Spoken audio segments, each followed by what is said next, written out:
বিসমিল্লাহির রহমানির রহিম। ধন্যবাদ।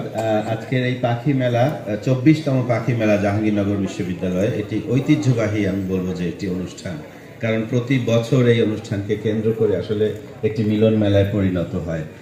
আজকের এই অনুষ্ঠানের প্রধান অতিথি জাহাঙ্গীরনগর বিশ্ববিদ্যালয়ের মাননীয় ভাইস চ্যান্সেলর স্যার রয়েছেন, ডিন স্যার রয়েছেন, প্রধান বন সংরক্ষক, প্রকৃতি জীবন ফাউন্ডেশনের চেয়ারম্যান সহ উপস্থিত সকলকে শুভেচ্ছা জানাচ্ছি এই শীতের সকালে এই মিলন মেলায়।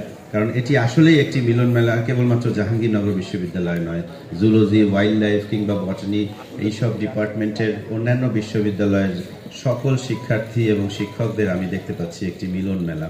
এটি যাকে কেন্দ্র করে সেটি হচ্ছে পাখি, এবং এই বন্য প্রাণী বন্য পাখি সংরক্ষণে আমরা সকলে এগিয়ে আসব। এর মধ্যে আমাদের এই সচেতনতা জাগ্রত করাটাই সবচেয়ে বেশি জরুরি। কারণ এমন একটি দেশে আমরা বাস করি যেখানে পার স্কোয়ার কিলোমিটারে 1400-র মতো লোক বাস করে।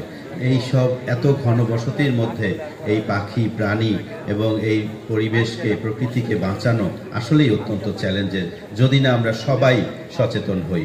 আমাদের সবাইকে এগিয়ে আসতে হবে, সচেতন হতে হবে। শুধুমাত্র আমি বন বিভাগে চাকরি করি বলেই যে পরিবেশ বন সংরক্ষণের দায়িত্ব একার আমার, তা নয়। এইটি সংরক্ষণ করলে এর ফল যে আমাদের সবার প্রাপ্য হবে, আমাদের সবার বংশধররা পাবে, সেটি আমাদের অনুধাবন করতে হবে। তাই আজকের অনুষ্ঠানের মাধ্যমে সবাইকে আমি এই আহ্বান জানাই যে পাখি সংরক্ষণে সবাই এগিয়ে আসি। পাখি সংরক্ষণ করা মানে তার আবাসস্থল সংরক্ষণ করা, প্রকৃতি, প্রাণ, পরিবেশ সব সংরক্ষণ করা। সবাইকে ধন্যবাদ, সবাইকে শুভকামনা। সালাম।